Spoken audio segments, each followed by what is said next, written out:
Yo, what the heck is up, guys? It's your boy G Whiz, And it's your boy T Dot Boogie. and today we're back at it again, man, with the Week 1 NFL picks for the 2023 season. And frankly, I'm excited, man. I really can't wait to get into this, man. I've been jonesing since our little video on Thursday where the Detroit Lions came out with the dub over the Kansas City Chiefs 21-20.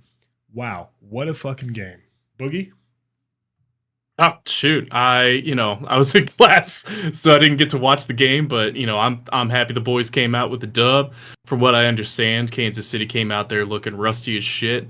Patrick Mahomes just missed on like 4 or 5 throws that normally would be, anywhere from a slam dunk to a 3-pointer downtown for him, but easy as pie and smooth as silk. But instead, he was just throwing ducks out there. And that was the difference maker in a game where the Lions played some, surprisingly, some really good defense, some pretty okay offense. Basically, what I heard was both the defenses came to play, and the Lions did just enough to eke out a win. Garth? They did, man. I'm really impressed with the Lions. David Montgomery had a hell of a game. Jahmyr Gibbs looks like he's going to be a monster in this league. If you didn't get to catch any highlights of that, boy, howdy. What a fucking beast. When you start talking about the Kansas City Chiefs, I think Mahomes was throwing fairly well. He threw to 12 different receivers. 10 of them actually made catches. Sky Moore 0 for 3. KT, Kadarius Toney, he lost the game for the Chiefs.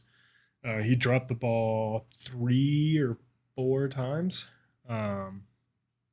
Embarrassing. Absolutely embarrassing. And he was wide open. Should have been like a 40-yard gain, and he just dropped it.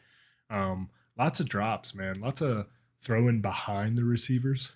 Mahomes was very uncharacteristic. He seemed like rattled. Didn't really seem like he was comfortable. But I think that has a lot to do with Aiden Hutchinson really getting in on Patrick Mahomes, creating a lot of pressure. So shout outs to A Hutch.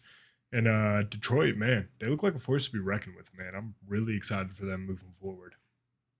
A little bit of the game I was able to watch. I think that Chris Collinsworth mentioned something about how they used Aiden Hutchinson in this game. They kind of shaded him inside.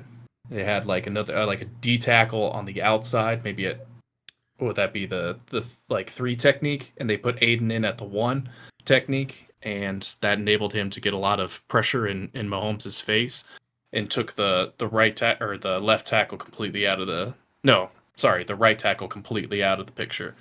Here's the big thing about that is Jawan Taylor was false starting in a legal formation, I think like for 50 snaps, and they just refused to call it.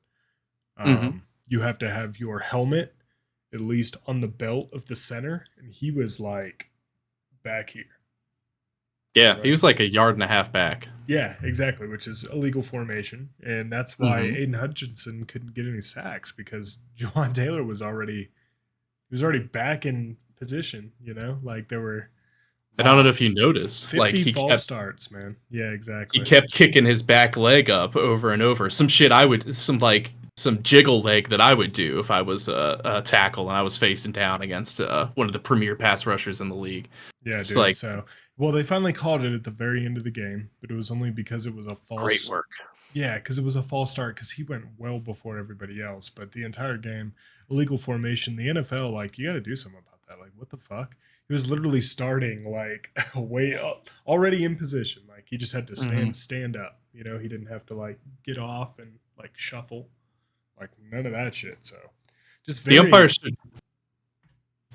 not the umpires. The referees should have like a conference call, or like have everybody fly in for a meeting real quick on like Tuesday and do like the corporate thing where we're like, all right, we don't want to say who, but somebody was in the incorrect formation.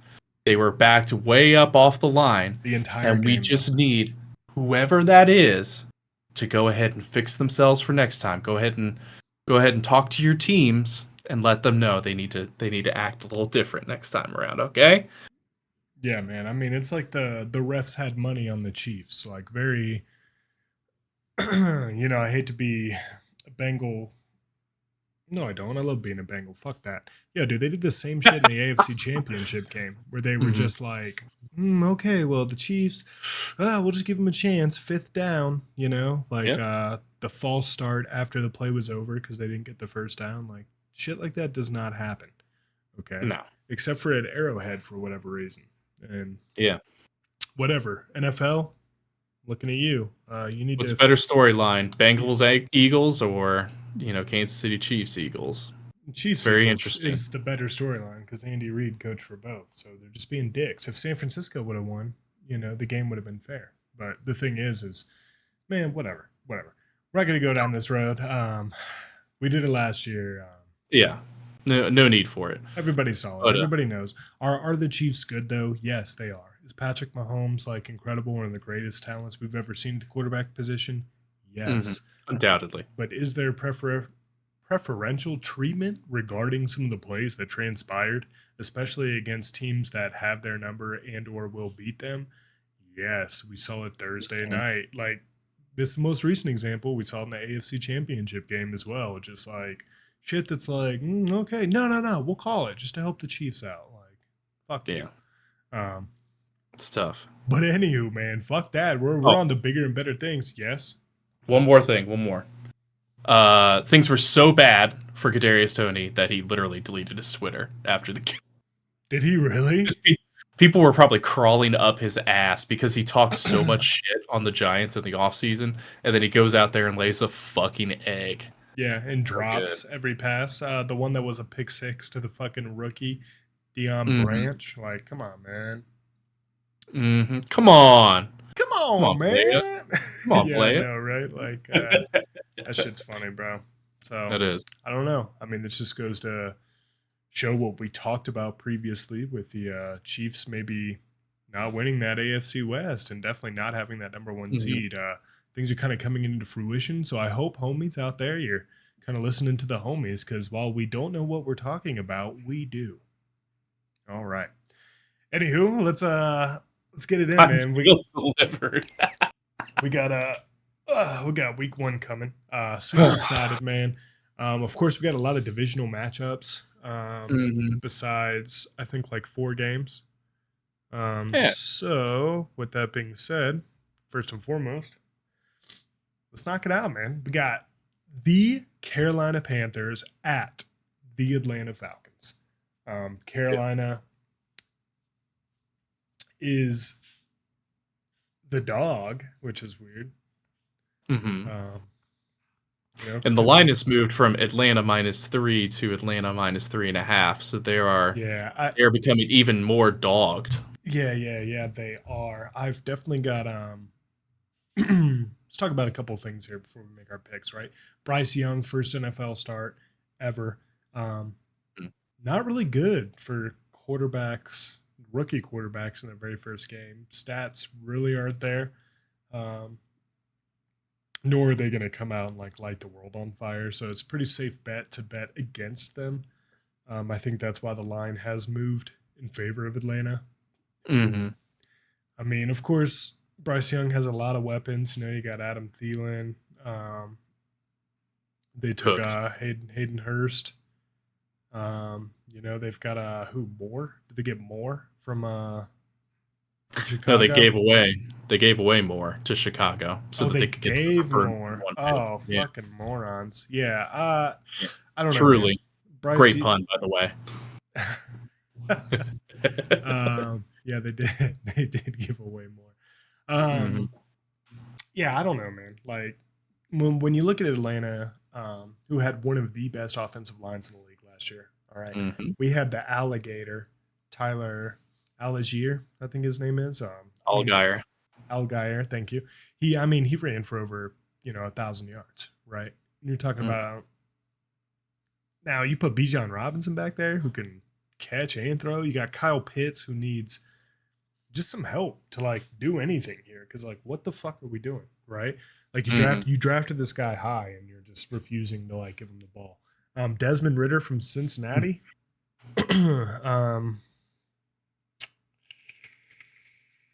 I don't know, but what I do know is that this Atlanta team is going to run down Carolina's throat. Bijan Mhm. Robinson's going to have like 2 tuds, maybe one in the air, one on the ground, probably 100 plus yards or they might not play him very much at all, a la Jameer Gibbs, right? Where they give him 4 plays, but he just looks like an absolute monster out there. I guess we'll Very see. much. But I'm going to go ahead and take Atlanta across the board here, Boogie. I just think Atlanta's the pick. They've got the better team. Frank Reich in first year rookie games is historically not good. The Panthers defense is a question mark for me. I don't know what the fuck's going on there. Of course, they have Von Bell, but it's like, okay, cool. You've got an elite safety and Brian Burns, you've got a great edge rusher, but it's just two pieces on a defense of 11. It's just not enough to turn the tide. yeah, I think so, man. I think we're going to see a lot of growing pains through the first 4 weeks with this team. Um, I don't know. What are your thoughts, Bug? What are you thinking here? I mean, I agree with you completely. Carolina is definitely they're just in a rebuild mode at this point. Mm-hmm. Um, they stripped their offense for parts to a certain extent, and they haven't had a good defense for the past couple years, as evidenced by last year's drubbing at the hands of the Cincinnati Bengals that we attended. Yeah. Um, this is just a year to right the ship and kind of start to try to build towards the future. Meanwhile, I cannot appreciate Coach Arthur Smith enough for doubling, tripling, and quadrupling down on his favorite mode of offense, which is just run, run, run, and then once you've run again. Mm-hmm. Did it with Going Derrick out. Henry in Tennessee, and they had Mhm. mad success. I think they were the number 1 seed, if I'm not Yeah, mistaken. I mean Cordero Patterson, uh, like you said, Desmond, and I can't remember if Mariota's still there or not, but two running quarterbacks, He is and they've not. got I don't he's believe not. he Okay. is. No. Even so, Desmond Ritter definitely a force to be reckoned with his legs. Is he? He's better than his arm right now, that's for sure. Uh, Allgaier showing out last year, You did. Cordero, Mm-hmm. just as many runners as they can possibly get. Now, can they run the ball 60 times a game? Probably not, and Boy. that's probably why they should not be favored as highly as even 3.5. But I think the smart play here is to take the team that's been together for a couple years. Yeah. Um, the offensive system is installed at this point, and to take talent over any one more talented team over a much less talented team. So Atlanta's got dogs at every offensive position. So I think I'll also take Atlanta both Mm-hmm. times. Yeah. It's a good play. It's definitely a good play, man. Or no, I'll stick with it. Sorry, Yeah. I was just Nah. I was just thinking that -3.5. That's juicy. This may just be a 3 point game, low scoring affair, especially if the defenses have to be if the defenses are on point in the same way that they were for Detroit and KC. I would But say, much to your callback last week about the first 4 games, picking road dogs to cover, but it's a first year quarterback, man. Can't do that. Mhm. And if we're talking about first year quarterbacks, you also got to think about the Houston Texans who are going to Baltimore to face Lamar Jackson and a new installed offense as well. Uh, of course, Baltimore's favored 9.5, which is fucking crazy. It's the biggest spread of the week, but is it though? Because Houston just seems like they don't know what the fuck they want to do. They've got, a 5-star pass rusher now, which is super dope. Uh, Mhm. and they also have CJ Stroud, super dope. They've got their running back Damian Pierce, who's super dope. But again, the Texans are in rebuild mode, much like their electrical grid and infrastructure system. They got to figure out how to make it work, right? Because They do. um, it's just not good now. On Baltimore's side of the ball, of course, Lamar Jackson coming off his brand new contract, so there's really no pressure there. I'm sure he's feeling really good. We got Odell Beckham Jr., who was limited at practice yesterday because he sprained his ankle. So imagine that. However, you do have the because he's cooked. yeah. I mean, he very well may be. The thing is that Odell is going to command a lot of attention these first 4 weeks just because, like, yes, he's coming off of a tear, but it's one of those things when you think about a legendary receiver or one that has had sustained success in the league, do you just like, whatever? Okay. No, we'll just let him do whatever he wants. No, like, you're going to be like, fuck, that's Odell. So I'm going to pay attention to him. Same thing with Lamar, who's going to come out and have a hell of a game. You got Zay Flowers and Mark Andrews now, so Lamar has weapons. I just don't know how fast this offense is going to click, especially when you start thinking about much like we saw first year offensive coordinators. It didn't work out very well for Kansas City, but of course they were facing Detroit, who had an installed offense that we talked about, like a legacy offense. Houston does not either. So I feel like the Ravens are just going to run away with this one. Lamar may look like a god out there and really predicate like a lot of MVP talk and like, whoa, Lamar's back. But is he though? Because Houston is not the example I would use to set a benchmark for that kind of play. Yeah, a lot to be said there, Boogie. You got any thoughts, feelings, concerns? A little piece of information that I saw a couple days ago is that, um, surprisingly enough, for Jared Goff, going back to the Detroit KC game, Jared Goff, very turnover prone, but he has gone the third most attempts in history in not throwing an interception, which was probably key to taking care of and putting away the Kansas City Chiefs. And for an offense that's in their first year, they're still finding their way. They're still integrating new pieces like Odell and new draft picks like Zay Flowers.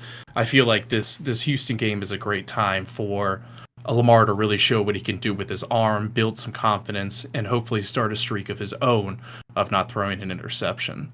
Um, that being said, I mean, Houston's just not. It's just not a threat right now. They are competing for the number one pick. Well, no, actually, stop. Hang on, pause.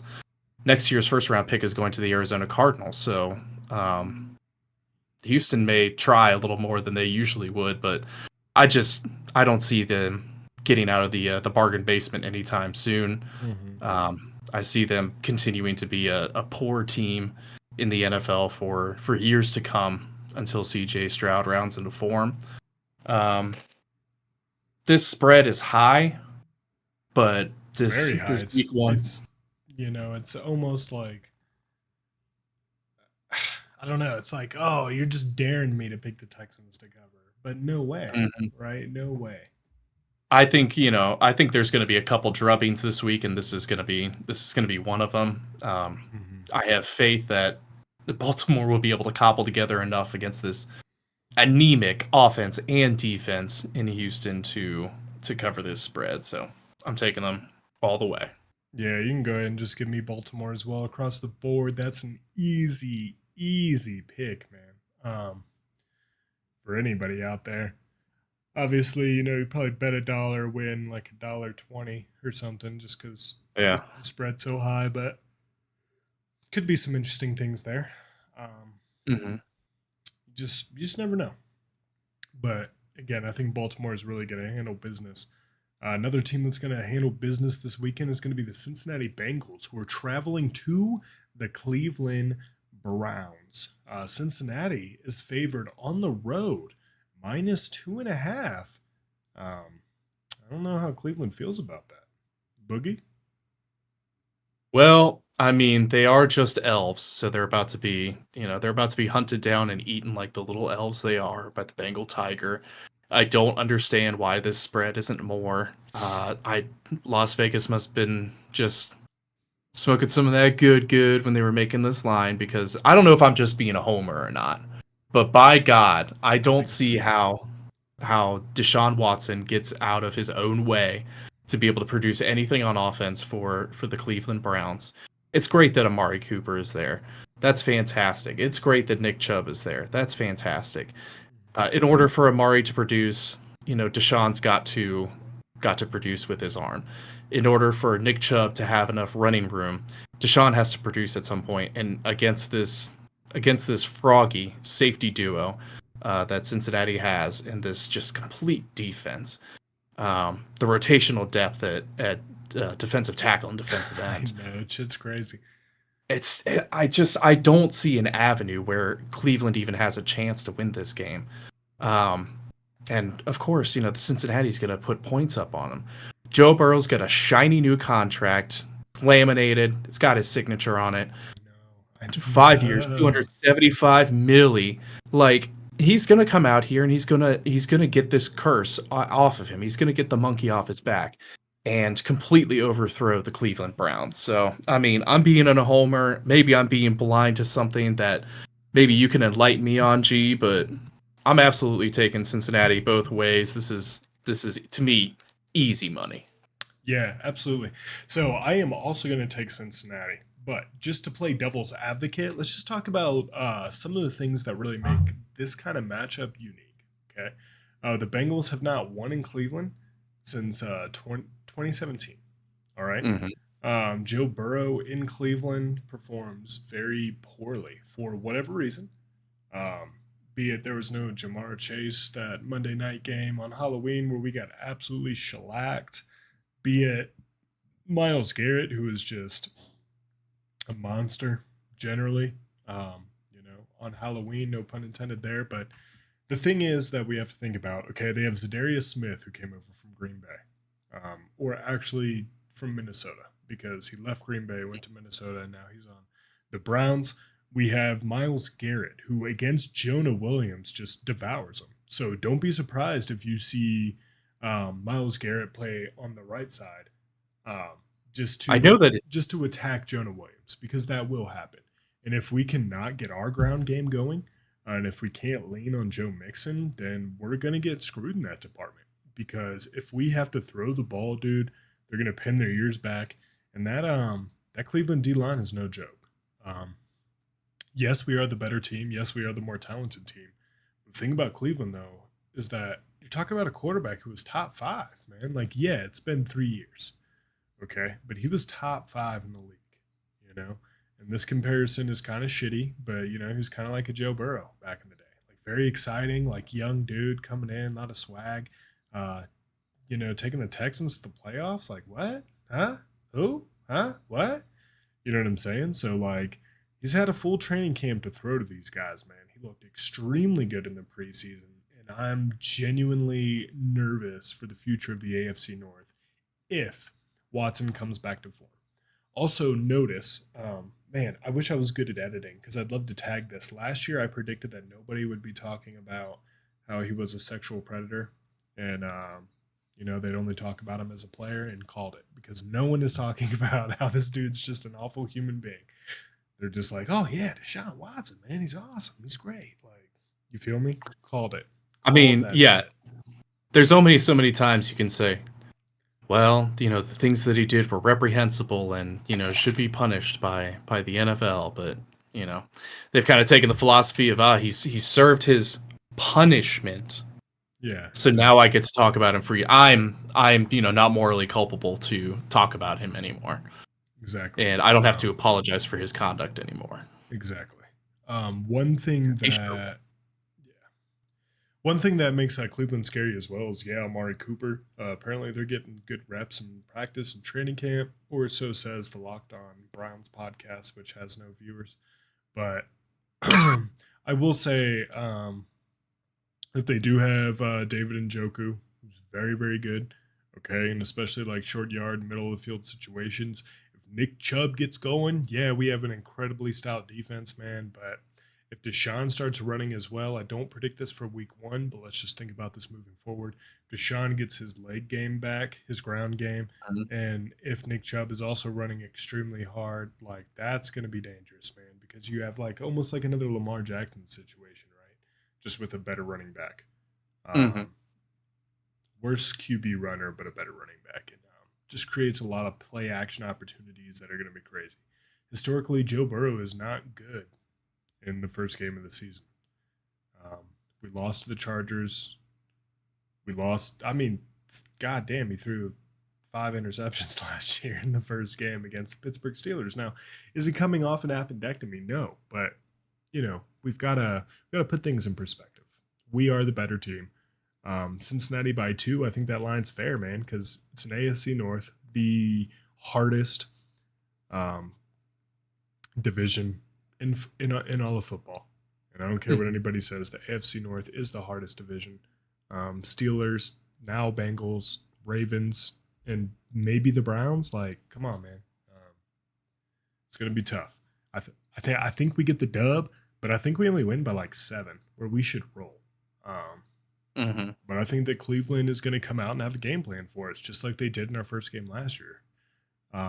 What's his name? Fucking Schwartz, Jim Schwartz. He's got an incredible defense. Schwartz, yeah, he's got an incredible. It's an attacking defense too against Joe Burrow. Okay, it's very scary. So don't be surprised if Myles Garrett has like 2, maybe 3 sacks. Zadarius Smith is probably going to get a sack too, man. And if Joe Burrow starts getting on the ground, dude, and we start playing from behind, it's going to be a really weird game with a lot of weird energy. So I just want to put that out there. Obviously Cincinnati's going to win, but just to keep things in perspective, Cleveland is not a bad ball club. They're just not good,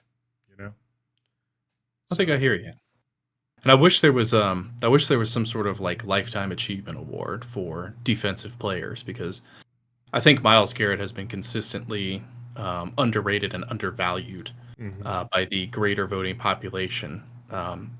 At least a couple of years ago, he had a pace of something like 0.95 sacks per game, which is like that's a historic pace. It's not quite to like Bruce Smith levels or Reggie White levels, but it's truly an astounding pace for a defensive end. He's got the body, he's got the tools, he's got the drive to be great. This is probably another year he's looking at, something like 14, 15 sacks. And I just hope that a great majority of them don't come against the Cincinnati Bengals and Jonah Williams this week. Yeah, I mean, we'll see. In Orlando Brown Jr.'s first game too, so don't be surprised if he's a little rusty.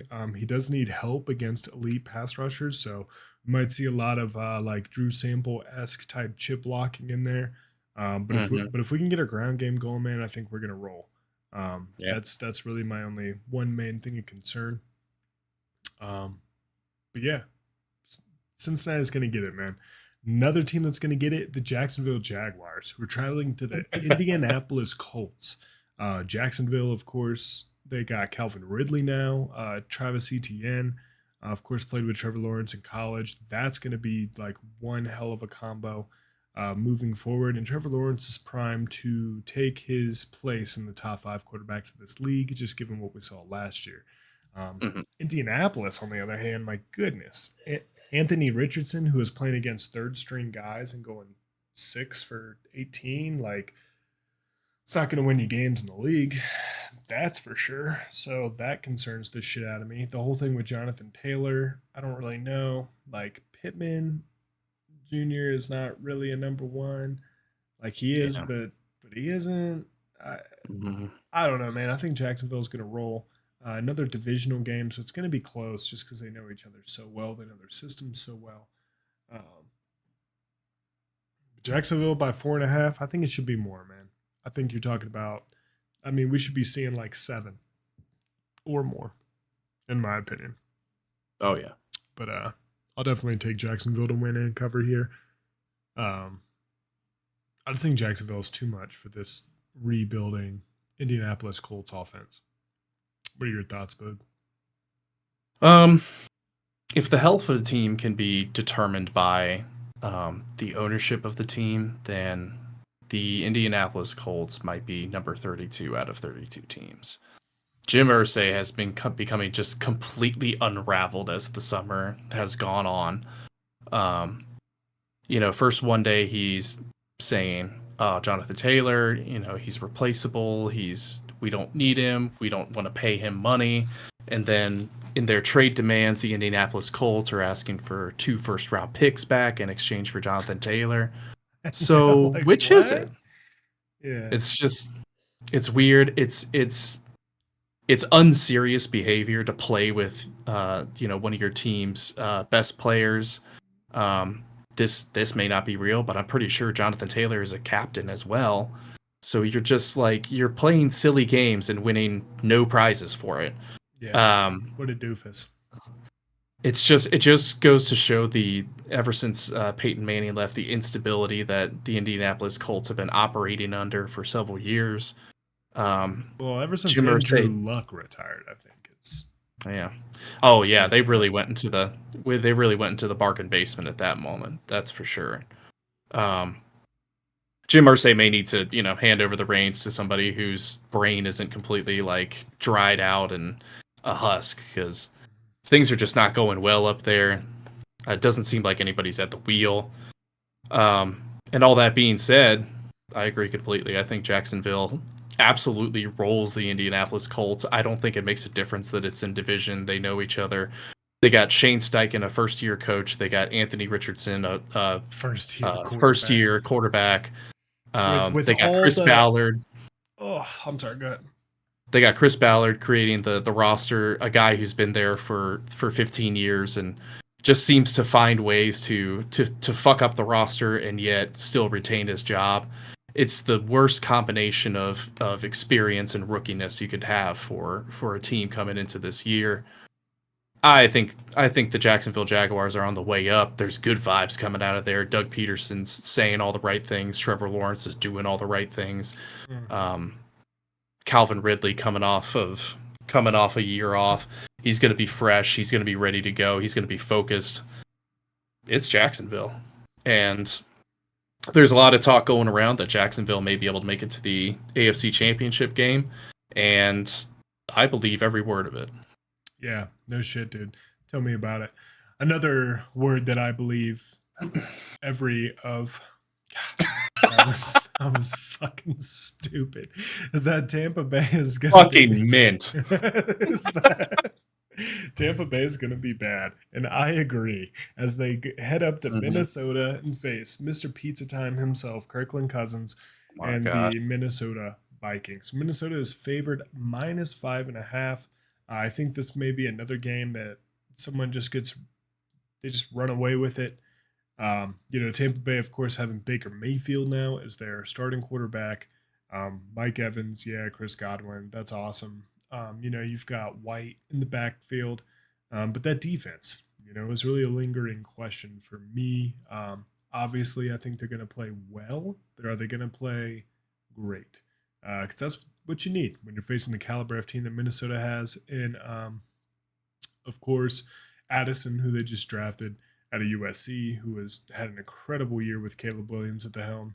And then, of course, you've got the man himself, Justin Jefferson, just an absolute monster as far as wide receivers go. We know nothing about Madison, Mattison,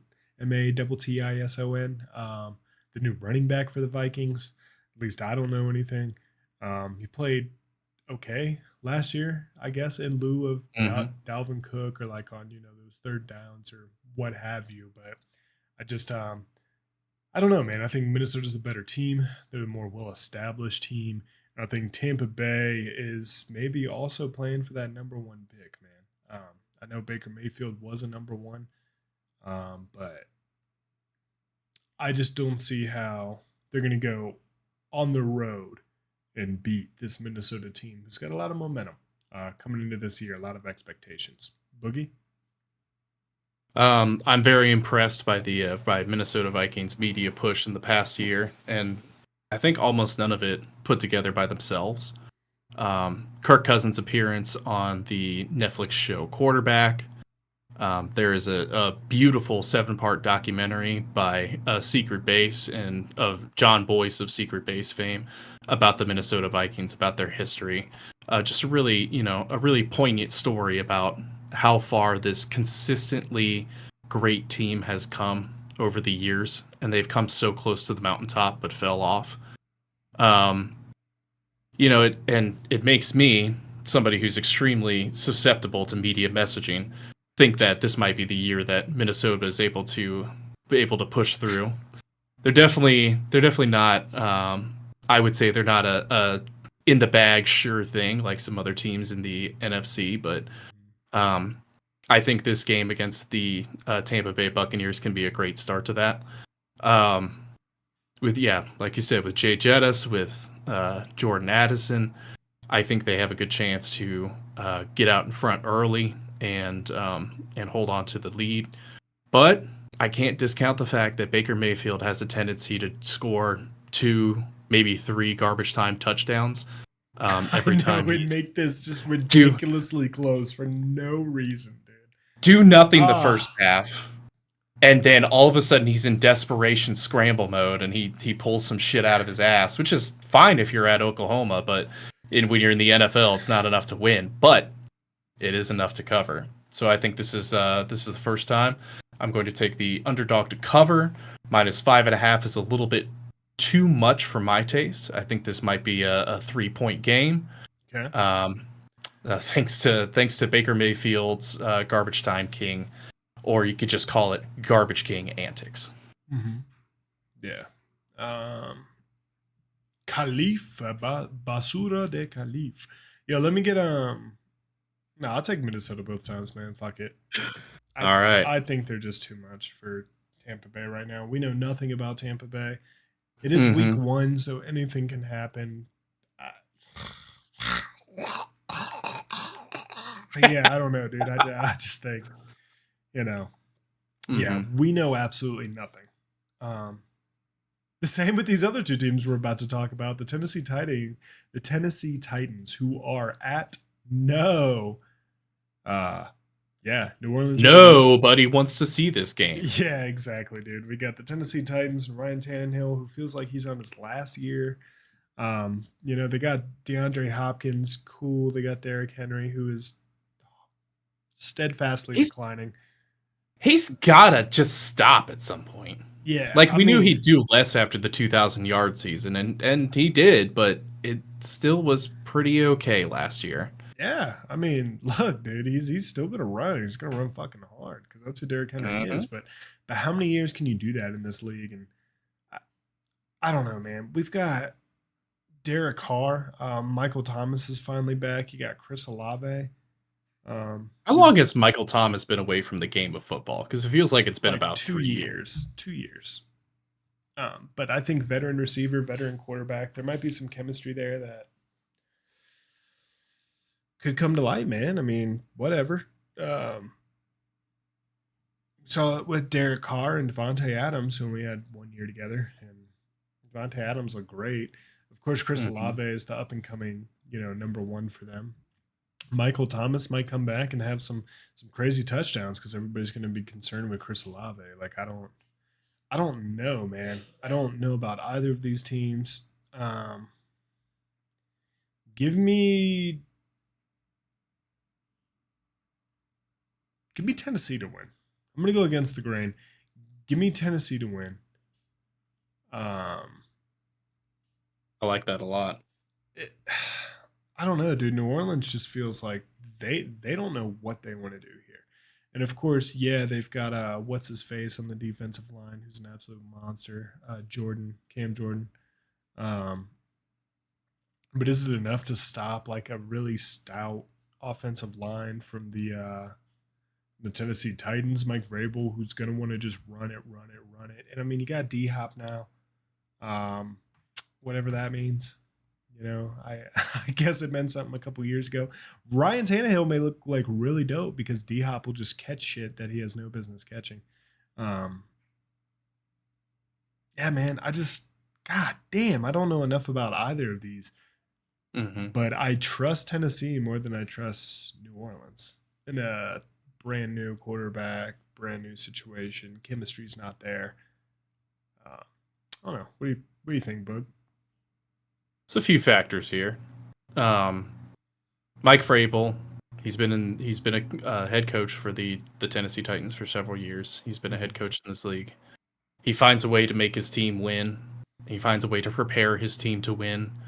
and I think that just wins out against just Mr. Also Ran, somebody who's been mentioned in conversations for head coaching for several years, but for some reason just has never broken through or made the leap. Dennis Allen, the current head coach of the New Orleans Saints, an internal hire, who again, a part of a lot of lists, but has never broken through until this point. And it feels like there might be a reason for that. Feels like there might be a reason why he was internally hired. Kind of a thank you for his service all these years. Yeah. Yeah, because if nobody else was interested in him, if it wasn't snapped up before this point, does he really have the juice?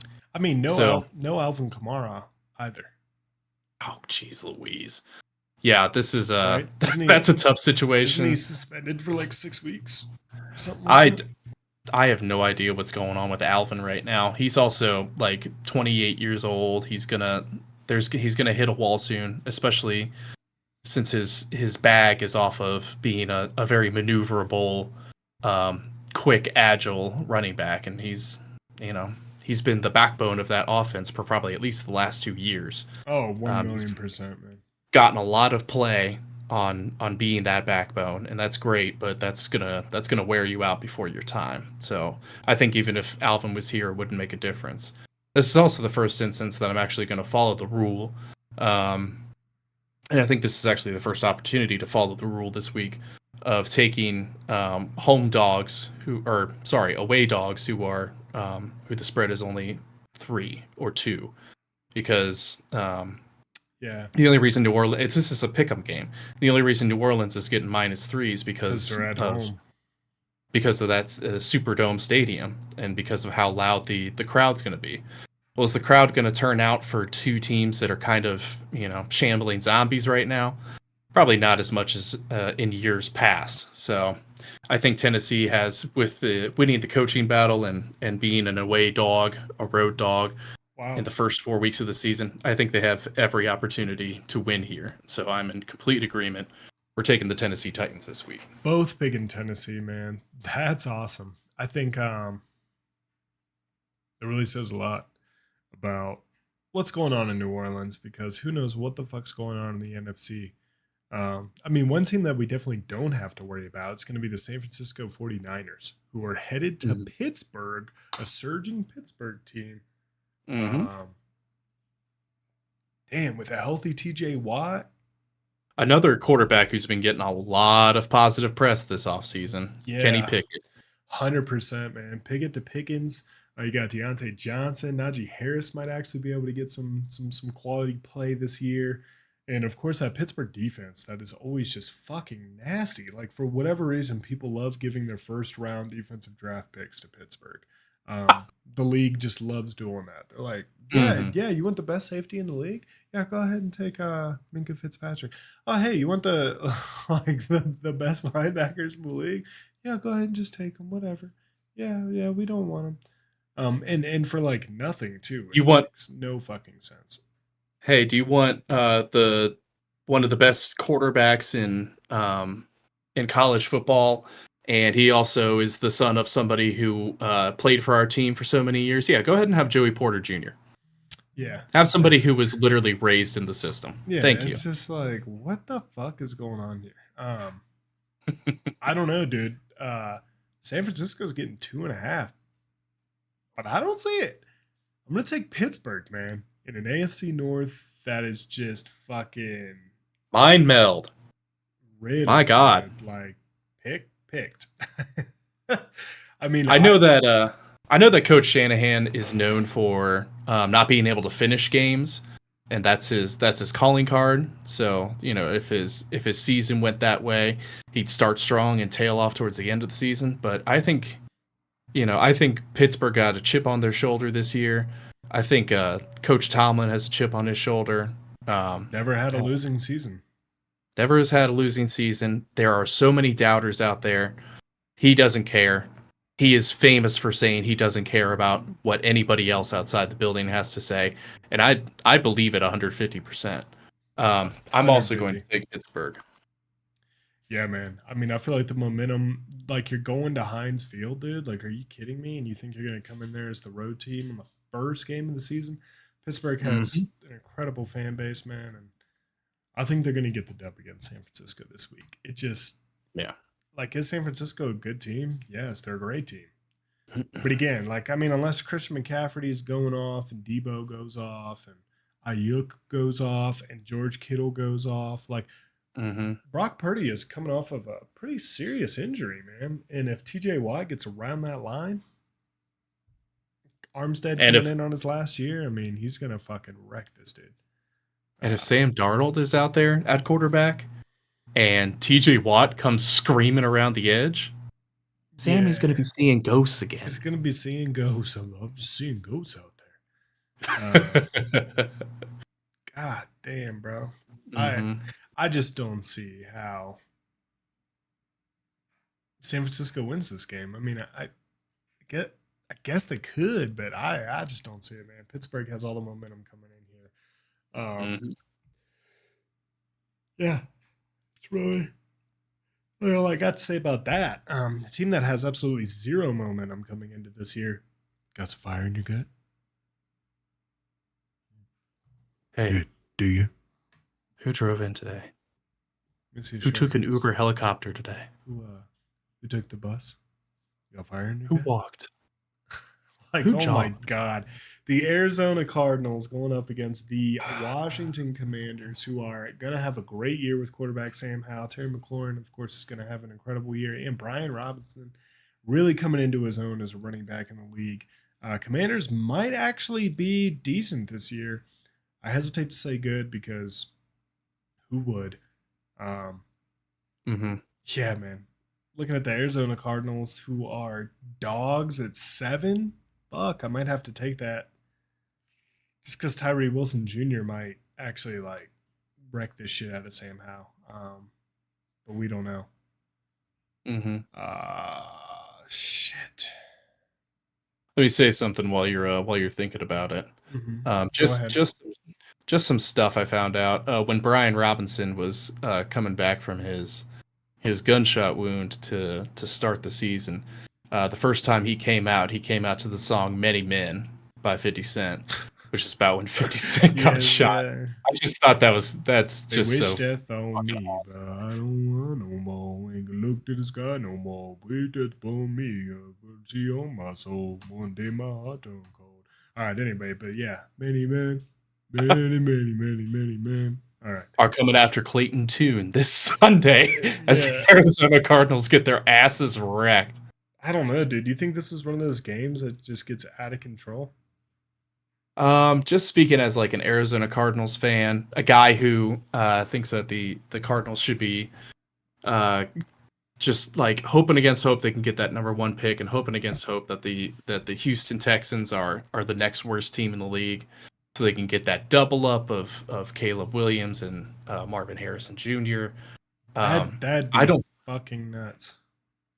the fact that Coach Gannon, he of the fire in your belly, is playing mind games by saying, "Yeah, I'm not going to tell you who my starting quarterback is, because I want to keep a competitive edge between Josh Dobbs, the third worst Steelers quarterback on the roster 7 years ago, and Clayton Tune, uh, a newbie out of, I don't know, like West Virginia State or something. Like, there's no fucking way." But at the Ari- same time, Arizona's gonna get rolled. Give me Washington, man. I don't even want to hear anymore. Go ahead and finish your thoughts. But goddamn, bro, like what? What are we even talking about here? yeah, Washington. I mean, it's literally a team with no identity. They just had to get new ownership in here because Dan Snyder is just. There's Dan Snyder. Wait, is that the Nickelodeon guy? Let me try that again. What's that guy's name? What's the owner? It is Dan What's the old Snyder. owner? It is Dan Snyder. Mhm. Oh, I'm thinking of Dan Schneider. Well, both of them are pretty bad. They had to get a new owner in here because Dan Snyder is such a shithead. Um, so, new ownership. New ownership probably hasn't been introduced to the players yet. No, They they're trying to play on FedEx Field, the worst worst field in the field in NFL. football. Yeah. They should pack it up and send it to Timbuktu using the FedEx service. Um, Ron Rivera's. Uh, his nickname is Riverboat Ron, and he's the most conservative coach in the NFL, and he's still searching for a winning record after 4 seasons at the helm. I mean, the Washington Commanders have a trademark dispute with their name because somebody snagged it before they did. So they literally might go nameless at some point this year. They literally have no identity. They are just trying to make it along with a bunch of middling players. Um, that being said, man, like I wish Arizona was like 2 notches better because then I could say with my Oh, it's full gonna be chest, close. Yeah, yeah, yeah, yeah. Washington wins, but maybe Arizona covers. But No way. No way. Arizona's so bad, dude. Like, I'm not taking -7 in the first 4 weeks, man. Like not unless there's a very compelling reason to do so. So like this might okay. be the this might be the awayer in me like coming out, my fucking fandom for the Arizona Cardinals. But I'm taking Arizona to cover a -7 because I don't have faith that Washington's gonna win by 10. It's honest. If only because, maybe they let their guard down or maybe they don't run out the defense for maybe the last quarter because they're winning so much and Arizona just gets to score like 5 free touchdowns because the other team left the game already. Yeah, could be. Um, Could be. we'll Could see, be. man. We'll see. I don't know, dude. Another game that we're gonna have to like, we'll see, at least in my opinion, is the Green Bay Really choked Packers, down. who are Oh my going to the Chicago Bears. Nobody knows what the fuck's gonna go on here. Green Bay, of course, Jordan Love coming in off of his 4 years on the bench, watching Aaron Rodgers play. So they got to figure out what they have because they drafted him in the first round. God. With a team that's just kind of no one knows what the fuck's going on. And you got the Chicago Bears who are in the exact same basket. What the fuck is going on here? I mean, they have DJ Moore now. That's super dope. The run game's going to be very, very good. They got rid of David Montgomery. Who did they bring in? Are you familiar? I am not. I should have looked. Well, whatever. Fuck it. The point being, I mean, unless Justin Fields is going to go for a buck 90,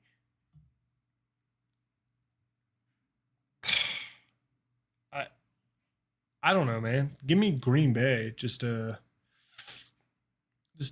I don't know. I'll take Green Bay just because I think they might catch dub here. This could be one of these Right. weird games. Because I really don't know, man. Should Chicago win? Yeah, but both of these defenses are paltry. This is one of those NFC North games where they know each other too well. Chicago's going to be fired up and excited because Aaron Rodgers is gone, and they're going to be like, "Yeah, we're finally going to beat the Green Bay Packers." And could they? Yeah, they I could. could. Anything could Uh, happen. Anything can happen. I don't know. I trust a Green Bay team that's been better established than Justin Fields still trying to figure it out right now. Um, Give me Green Bay. I'll take Green Bay. Okay, fine. That's a good idea. Yeah, there's no reason why Chicago should have. The only reason why Chicago has -1.5 is because they're at home, but they don't have the home field advantage yet because it's No one, fucking September. yeah, and no one knows what the fuck's going on here. Like no one. From a quick perusal of the Chicago Bears roster, they brought in the I was about to say the late great. He's not dead yet, but Nathan Peterman. If he has to go out there for any amount of time, he might just get murdered on that field. And they also brought in good old 39-year-old Mercedes Lewis to, for some reason. Justin Fields still hasn't necessarily shown that he can be a functional NFL passer on a consistent basis. And Correct. so they really only have the run game to rely on. And that's just not going to be enough. I mean, can the Green Bay Packers actually can their defense that they've spent so many first round picks on can it live up to its name? At this point, that's a losing proposition. You've put so many first round picks into it that it could never. You would have to be the literal 1985 Chicago Bears defense in order to live up to its billing at this point. But I think I'm going to take Green Bay as well. This is another situation where the road dog in a in a -3 or a -2 situation. Mhm. Um, it's just this is the bitter pill this week. This might be the ugliest game to watch, even if it isn't the lowest scoring. Yeah, I think so, man. You want to talk about a low scoring game? Well, I guess we're going to have to talk about Las Vegas at Denver. Denver coming in with the first year head coach, Sean Payton, who is going to change that culture and not guaranteeing Russell Wilson the starting job, which is exactly why he brought in Jared Stidham right behind him. But when you look at the Las Vegas Raiders, you're really looking at Jimmy G, the most handsome quarterback in the league ever. Mm-hmm. And then you've got Devontae Adams. I mean, yeah, that could be good. Josh Jacobs, who's always going to have a hell of a game. But Denver, man, like, huh? That's really all I've got to say. No Jerry Jeudy. Um, so you've got what? Cortland Sutton. Russell Wilson has proven that he has tunnel vision when he throws to receivers, so we'll really see what happens there. But I don't, with the acquisition of Samaje Perine, and of course, Williams is going to run super fucking hard. I don't trust this Denver team. Do I trust Vegas? No. Goodness, this is going to be a low scoring affair, dude. It's going to be like 13-7 or something. Of course, it's AFC West, it's divisional, so it's going to be a really hard fought game.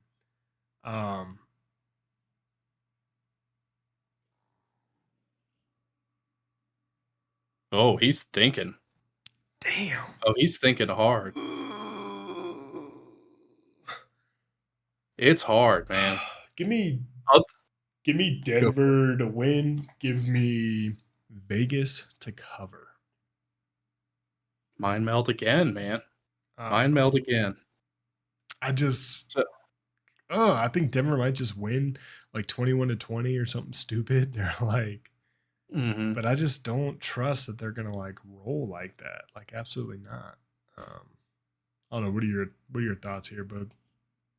For me, I mean, this team, the Denver Broncos, better than I do right now. Just being in the area, in Colorado, and being in the echo chamber of unwarranted enthusiasm for the Broncos. To me, this is really more a game between two head coaches who are extremely toxic. Josh McDaniels, him and Chandler Jones having a right now very, very public tiff. Chandler Jones saying he's locked out of the facility, that the Las Vegas Raiders called police on him for a wellness check. Just a lot of and Josh McDaniels not returning his calls, not returning his texts.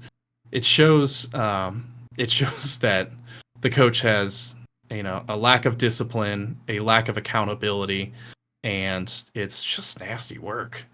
But he's doing it all privately. There's nobody besides Chandler who is saying in the building Josh McDaniels is a bad coach and he needs to be fired. Meanwhile, Sean Payton is saying that Russell Wilson needs to stop fucking kissing all the babies and get back to playing football. So he's being publicly toxic. Yeah. And as a man who's sometimes a little bit timid about being publicly toxic, even though it's warranted, I admire and respect that. And God damn it, I'm going to take Sean Payton and these bad Denver Broncos to win. Yeah. But I'll take Vegas to cover because 3.5 is too much for Denver. That's too much respect, in my opinion. Yeah, I agree, man. I'm right there with you. The team that needs some fucking respect, the Miami Dolphins. We're going to the LA Chargers. Chargers -3. Boogie, you got any thoughts, feelings, concerns before I dive in here? Probably the quarterback who's gotten the most positive press or is trying to rehabilitate his image the most this offseason is Tua Tagovailoa. He's putting on muscle to combat concussions. He's gained about 10 pounds of muscle according to his camp. He's taking jiu-jitsu to learn how to fall better so that he doesn't bang his head against the turf and get concussions. He's tucking his chin when he's falling. He's trying to get the muscle memory to just tuck his chin whenever he falls. He got a new Vicus helmet that is specifically formulated with like extra airbags in the back of the head, so he doesn't bounce his head off the turf and get a fucking concussion. Again. And all again, poor guy. He is trying to rehabilitate his career like no other and see if he can manage to make it to the pension in the National Football League, manage to make it to those 3.5 seasons, those 33 games. But the biggest problem right now is his left tackle, Teron Armstead, is either doubtful or out for the game. So he's not going to have the protection that he needs in order to not get his head bounced off the turf. Joey Bosa might just come in and eat him alive. That being said, man, this is tough. The Miami Dolphins are so multiple on offense. They have such a good play caller. The LA Chargers are trying to rehabilitate their play calling and really unleash their franchise quarterback in his third, fourth season. Yeah, I mean he just got paid too. Big contract here. Depending on what the over is in this game, this might be a good over to smack no matter what, because this might be the fireworks game. Two high-powered, high-octane offenses trying to establish themselves in the first week. I do not know who to pick in this game. Can you persuade me of one of these? Yeah, I'm going Miami all day. Let us not forget that Miami was, one of, if not the best offense in the league before Tua started his injury spree. Miami they're going to come out fast, dude. Jalen Waddle, Tyreek Hill, are you kidding me? I mean, we're about to have like 2,000-yard receivers, man. It was just insane. It was unreal. It was absolutely nuts what these guys are doing. Do I believe in Miami's run game? No. Do I believe in the Chargers defense after what I saw last year, them just falling apart in the playoffs and at the end of the year? No, I do not. Do I think do I think Joey Bosa is better? Yes. But with that being said, man, I think it's just gonna be Tua snapping and throwing, a la like a Joe Burrow, like when he had no line. I think we're gonna see a lot of quick passes, quick slants across the middle. We're gonna see a lot of Tyreek Hill going deep. We're gonna see a lot of Jalen Waddle going deep, man. And the Chargers, who just need to get rid of Brandon Staley, man. You literally just paid Justin Herbert, so he is the guy. You need to get rid of Staley, who has no business coaching anymore because they've just been mediocre. Keenan Allen, maybe Mike Williams, maybe. I'm really excited for this new guy, Quentin Johnston, that they got out of TCU. He's fucking enormous, and he could have a hell of a year. You can't forget about Austin Eckler, the satellite back, and they are playing at home, man, which is tough. But I just think Miami's going to be too much for them. I feel like the Chargers they feel like they have the dub. So they're going to just get punched in the mouth. And I don't think that the Chargers respond well to being punched in the mouth. So that's why I'm going to take Miami. Boogie? Two more thoughts. One, Brandon Staley is like, when you're going off to college for the first time, you're going pretty far away. And you got your pug ugly girlfriend from high school who held you down. And you hold on to that girlfriend for maybe a little bit too long, passing up on opportunities at your new hot young campus. The LA Chargers need to dump their high school girlfriend and go explore the waters a little bit, see what's going on out there. See if they can find some new young hotness who can truly unleash Justin Herbert and make him college prom king. And also, the LA Chargers are playing at home, but they're really playing at an away stadium because LA doesn't give a shit about the Chargers still. After all these years, they do not care. They don't give a Miami is literally probably 3,000 miles away from Southern California, and yet I bet if you took a straw poll of who people were there to support that day, it's going to be a 60-40 split, man. Hell yeah. It's going to be Miami, man. I mean, I'm taking Miami. It's, again, just applying that rule first 4 weeks. Away dogs. It's the move. And Miami's definitely got the juice, the horsepower to get it done as long as Tua can stay upright. Yeah, no shit. Um, yeah, I definitely think they roll here. Another team that's definitely going to roll is going to be Philadelphia, who's head up to Foxborough to celebrate Tom Brady and his legacy at Foxborough. That's cool. Tom's going to be there with like 20 of his family members, but Tom's not on the field. So, you know who is? Mac Daddy Jones, who's about to get Max smacked with against this Philadelphia team that looks primed to just make another run at the Super Bowl in an NFC that is weak as fuck. Um, New England doesn't really know what they're doing, man. They don't know what's going on. Is Belichick a legendary head coach? Yeah, but come on. Let's keep it real here, dude. We're talking about the Philadelphia Eagles, man, who just look like too much for anybody right now. They literally got a steal with the fucking defensive, best defensive lineman prospect in a long while. They just gifted him to the Philadelphia Eagles, who already have an insanely stout defense. Like, God damn it. What? It's turning into a Pittsburgh Steelers situation. Like, what is the league thinking? Just giving Philadelphia all of this talent. It's just fucking stupid, man. So give me Philadelphia across the board. I don't like New England, just generally as a rule of thumb. I feel like they don't really know what they are or what they want to do anymore. Are they going to stay in some games? Yeah, they'll stay in some games, but I just feel like Philadelphia's got too much going on, man. What are you thinking? I mean, this year is probably the last ride for Jason Kelsey, Lane Johnson, Brandon Graham, Fletcher Cox, um, and just in time too for a crop of new young studs to put their stamp on this Philadelphia Eagles team. Mm-hmm. Um, the rivalry between Philadelphia and Boston is a tale as old as time.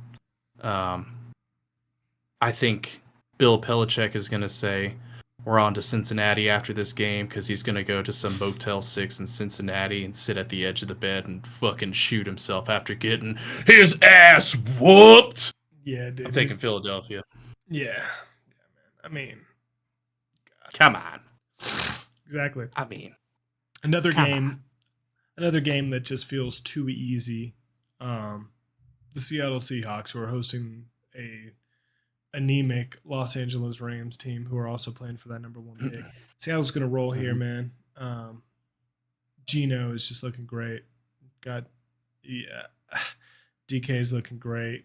They got Jackson Smith and Jigba, who does have a wrist, who's just coming off a wrist surgery, pardon me. So, you know, of course, incredible receiver at Ohio State. So that's going to be cool later down the line. But I mean, of course, Kenneth Walker is going to run all over this Los Angeles Rams defense, who has nobody. Um, I don't even know why Los Angeles is even playing games this year. I guess the same reason Arizona is, to see who can be the worst in the NFC West. Give me Seattle, though, to roll. It's a divisional game, but they're just going to roll. Los Angeles Rams, their time is over. They spent way too much capital to win that one Super Bowl. Um, I mean, they went to like 3 or 4, if I'm not mistaken, but no. Yeah. No mama's way. The Los Angeles Rams are just they're way too over leveraged at this point. I can't remember, was it this year or last year, but Sean McVay, excuse me, was deep in his cups, wondering if he wanted to even continue to coach this team after they got shellacked and fell into a pit. And he's come back to continue to lead this team, but they are hollow. They are a husk. There's nothing left inside here. There's no juice left in this stone. Exactly, man. There's just it's not looking good for them. A lot of people are predicting that Geno Smith for the Seattle Seahawks is going to have a regression this year. I mean, he's obviously he might not reach the heights that he reached last year, but I don't think this is the game that the progression starts. I think this is going to be a pretty easy win for the Seattle Seahawks, so I will be taking them both ways. I think they're going to win by 7 at home. And Seattle after last year, they see how bright the future is, and they are going to show the fuck out for the goddamn home opener. Yeah. That shit. 12s are going to be out in force. Yeah, no doubt, dude. You want to talk about a team that's going to be out in force? I mean, the Dallas Cowboys, who are headed to the New York Giants to prove that they are still great in the regular season. Obviously, Dallas is Mike McCarthy's going to be calling the plays this year, so that'll be different. They got one of the best defenses in the league. New York Giants, who Saquon, I guess, is going to be good. Danny Dimes, who's going to throw a couple nickels. No Darren Waller at tight end for the Giants. I don't know, man. I see Dallas rolling here, especially because they just have a lot to prove. Tony Pollard's going to run all over the Giants.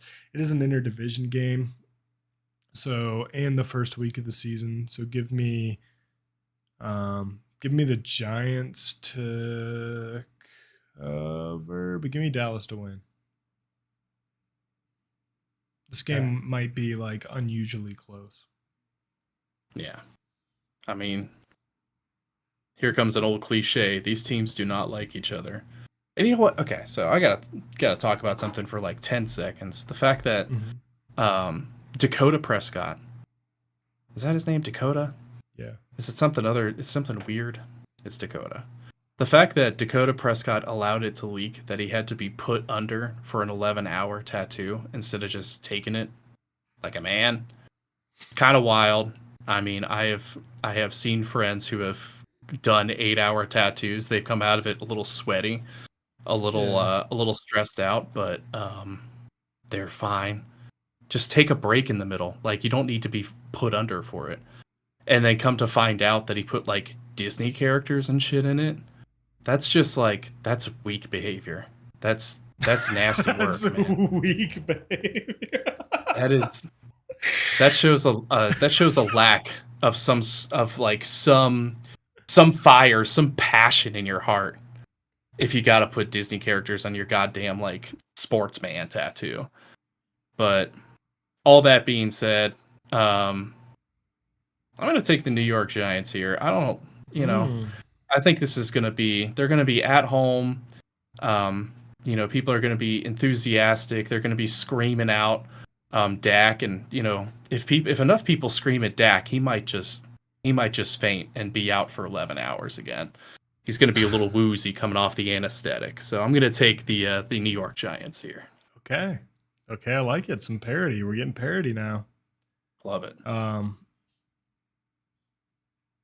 Jesus, this next game, Buffalo at Jets. A lot of big time stuff coming out of that Jets organization. I'm going to take the Jets, man, just because it's Aaron Rodgers. It's new. It's Hollywood. It's New York. Is Buffalo the better team? Yes, but also maybe no Von Miller. Stephon Diggs, we still don't know what's going on with it. Like, what's with him and Josh Allen? Yeah, like what's his state? What's going on there? No, I completely agree. I don't know what's going on there. I know you don't either. So, I don't know, dude. Like giving Buffalo 2.5. No one knows what's going to happen here. It feels like that's a reputation pick off of for more than anything else at this point. Yeah, 100%, man. Yeah. Weird. I mean, Garrett Wilson was electric last year, and that's with whatever shambling corpses there were at quarterback last year. Quinnen Williams is finally smiling again, and he's not just contractually obligated to do it. He's smiling for real now. Yeah. Dude, I believe in this Jets defense. Holy shit, man. Like Aaron Rodgers may be a fucking herb, but he's got the vibes going up there somehow. Yeah, exactly, dude. I mean, the vibes are good, bro. You got offensive rookie of the year, defensive rookie of the year, Sauce. I'm just saying, man, like personnel's there. Yeah, the Jets might just fuck around and make the Bills look stupid, and I hope that they do, man. I feel like it's gonna be a hard battle, but I'm gonna take the Jets, man. Where's your head at? I mean, I'll take that -2.5. That's fine by me. I'll take the Jets. This is going to be a hard-fought battle. These are not the Jets of yesteryear. this is a new look for them. So, Mm-hmm. Yeah, um, it'll be exciting. I don't know what's going on with the Buffalo. Like, I dare the Buffalo Bills to come out here and show me that they are at as much of a juggernaut as they've been in year past, because they Mm-hmm. look vulnerable right now. Yeah, they Things look do. a I little freaky up there. I think their window has closed. Their window was the past couple years when they lost to the Chiefs in that divisional round, where the Bengals ended up going to the Super Bowl, and then last year where they got rolled by the Bengals again. Hmm. Uh, I don't know, dude. The Bills might be done here, man. They got that new tight end, Kincaid. Like that's cool, but is it going to be enough? Just not enough, I man. I don't think so, man. He's not going to be able to. He's not going to be a wide receiver too. That's not. I mean, he'll be a good weapon at tight end, but he will not be a wide receiver too, and that's what they need more than anything. They do. They do. And they keep forgetting to get one every I mean, offseason. Isaiah McKenzie, like, okay. He's like 5'8", isn't he? Like he's so small. Like, and I he don't can know, man. sometimes get free for shit, but That's true. it's not as sustainable. It's not 100%. He Um, literally is 5'8", 164. Like you snap that man in half once, and he's done for. yeah, 100%, bro. I just don't know what the Bills are doing. The Bills don't know what they're doing. The Jets have a lot of momentum. Hard Knocks. Aaron Rodgers. I feel like, Hmm. and they're at home, man. I feel like they're just gonna play better. Yeah. Even if they're not necessarily the better team, they're gonna play better. Hmm. This is just prime time. Aaron Rodgers. I don't know. We'll see. I'm excited to see. Or it could go horribly wrong and the Bills win by 30. I Um, mean, I am putting a lot of hope on there being magic in East Rutherford, New Jersey on Sunday and Monday night, but I'm willing to do it. I'm willing to put 100%, myself man. out there. 100%, bro. Like, let's fade the people who have been, contenders for the last few years, and let's shine a light on the people who are up and coming. 100%, New bro. York's back, baby. Let's New go. York's Wake up, back. cocksucker. Yeah. God. All right, man. Do some props, bro. What do you Oh, want to go first? Would you like me to go first?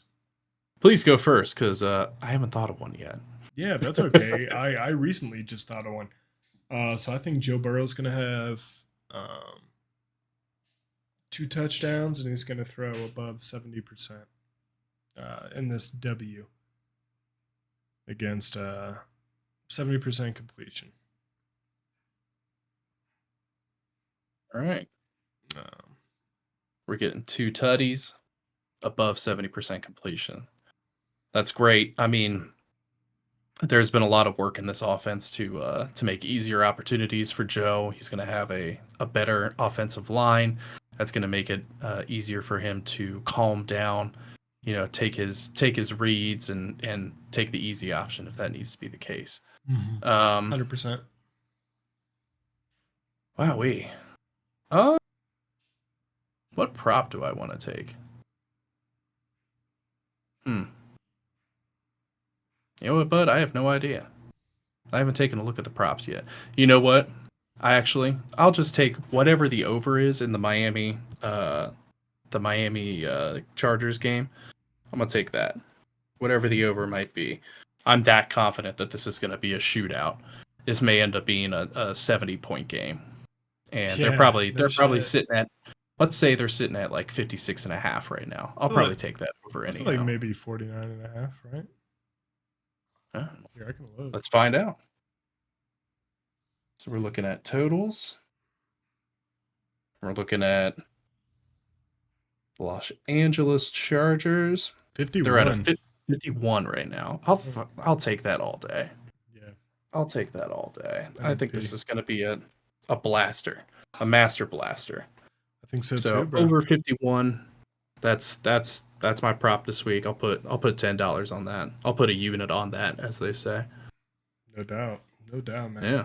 Um, Damn, bro. Well, looks like we got some damn good picks this week. I'm really excited, dude. Uh, like, less than 24 hours away from the kickoff to the NFL season, dude. Like, how exciting. Um, Let me ask you a question. yeah, go ahead. What's up?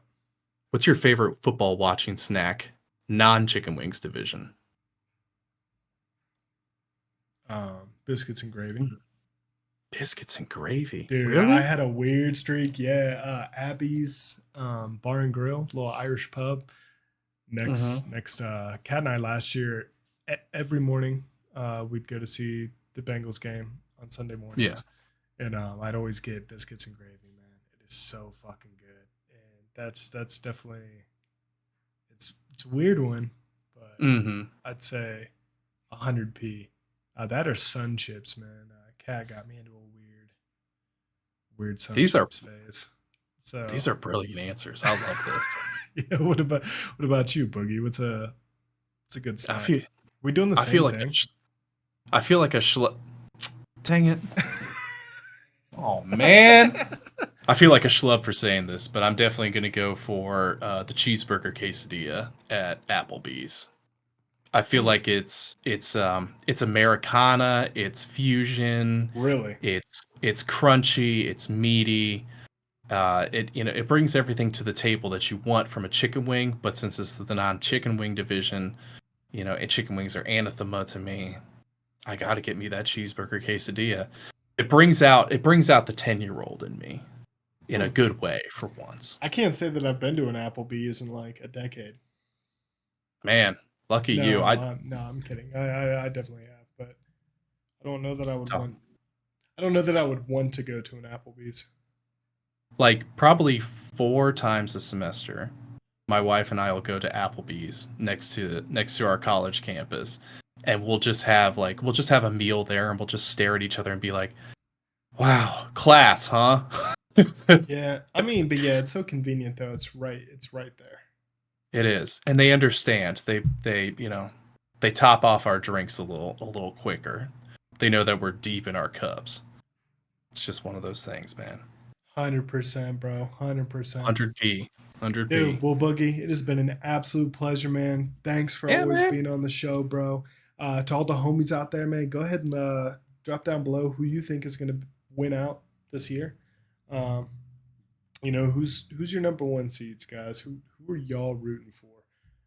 And tell me in your draft of football snacks, non-chicken wings division, who's your number one pick?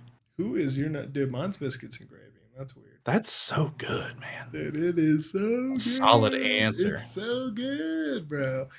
Uh, yeah, man, it's been an absolute pleasure, dude. And from one dope bro to another, y'all enjoyed the kickoff spectacular that we're about to have tomorrow, man. It's been an absolute pleasure. Thanks for hanging around, man. I'll catch y'all later. Peace.